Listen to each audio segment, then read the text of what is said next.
রবীন্দ্রনাথ ঠাকুরের সম্পাদক গল্পটি একজন মানুষের জীবনের করুণ অথচ হাস্যরসাত্মক দ্বন্দ্বের প্রতিচ্ছবি। এখানে একদিকে আছে সাহিত্যিক উচ্চাকাঙ্ক্ষা, আর অন্যদিকে আছে পারিবারিক স্নেহ ও মমতা। গল্পের মূল চরিত্র বা কথক নিজেই একজন লেখক এবং একটি ছোটখাটো মাসিক পত্রিকার সম্পাদক। গল্পের শুরুতেই আমরা দেখি কথক নিজের সম্পাদক পরিচয় নিয়ে বেশ গর্বিত। তিনি মনে করেন সমাজের সাধারণ মানুষের চেয়ে তিনি আলাদা। তার হাতে থাকা কলম দিয়ে তিনি মানুষের মান সম্মান গড়তে বা ভাঙতে পারেন। এই ক্ষমতার দম্ভে তিনি তার স্ত্রী ও পরিবারকেও কিছুটা উপেক্ষা করতেন। তার কাছে ঘরের কাজের চেয়ে সাহিত্যের উচ্চতর কাজ অনেক বেশি মূল্যবান ছিল। গল্পের বাঁক বদলায় যখন সম্পাদকের স্ত্রী মারা যান। এতদিন যে মানুষটি নিঃশব্দে সংসারের সব ঝক্কি সামলে তাকে লেখার অবসর করে দিতেন, তার অভাবে কথক দিশেহারা হয়ে পড়েন। ঘরে একটি ছোট মেয়ে ছিল, নাম প্রভা। মায়ের মৃত্যুর পর অবহেলিত প্রভা বাবার স্নেহ পাওয়ার জন্য ব্যাকুল হয়ে ওঠে, কিন্তু কথক তখন শোক ভুলতে আরও বেশি করে সম্পাদনার কাজে ডুবে যান।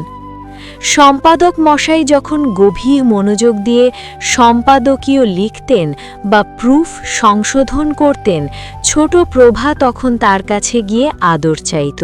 সে বাবার দোয়াতের কাছে গিয়ে বসত বা কাগজ নিয়ে নাড়াচাড়া করত। কথক এই শিশুসুলভ আচরণে বিরক্ত হতেন। তার মনে হতো প্রভা তার মহান কাজে বাধা দিচ্ছে। একদিন বিরক্তির চরমে পৌঁছে তিনি প্রভাকে বকাঝকা করে ঘর থেকে বের করে দেন। অবুঝ শিশুটি বুঝতে পারত না কেন তার বাবা তার উপর এত রাগান্বিত। একবার কথক একটি ছোট গল্প লিখছিলেন। তিনি ভাবলেন মেয়েকে গল্পটি পড়ে শোনাবেন, কিন্তু প্রভা গল্প শুনতে শুনতে মাঝপথেই ঘুমিয়ে পড়ে বা অমনোযোগী হয়ে যায়। এতে কথক খুব ক্ষুণ্ণ হন। তার মনে হয় তার সাহিত্য বোঝার ক্ষমতা এই সাধারণ মেয়েটির নেই। তিনি নিজেকে আরও বড় সাহিত্যিক এবং প্রভাকে সাধারণ এক বালিকা ভেবে দূরত্ব তৈরি করেন। গল্পের ক্লাইম্যাক্স আসে যখন কথকের পত্রিকার অবস্থা খারাপ হয়ে যায়। গ্রাহক সংখ্যা কমে যায়, ঋণের বোঝা বাড়ে। শেষমেশ তার প্রিয় পত্রিকাটি বন্ধ হয়ে যায়। যে প্রেস এবং কাগজের স্তূপ নিয়ে তার এত অহংকার ছিল তা নিলাম হয়ে যায়। নিঃস্ব অবস্থায় একদিন তিনি ঘরে বসে আছেন, তখন প্রভা তার কাছে আসে। কথক ভাবছিলেন এখন তো আর তার হাতে ক্ষমতা নেই, কেউ তাকে সম্পাদক বলে সম্মান করবে না। ঠিক সেই সময় প্রভা তার বাবার কাছে এসে খুব সাধারণ কিন্তু গভীর মমতায় ভরা কিছু আবদার করে।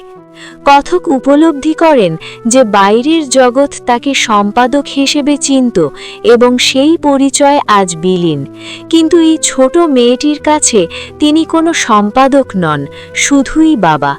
তিনি বুঝতে পারেন তুচ্ছ কাগজের লেখার পেছনে ছুটতে গিয়ে তিনি জীবনের আসল সম্পদ মেয়ের ভালোবাসা উপেক্ষা করেছিলেন।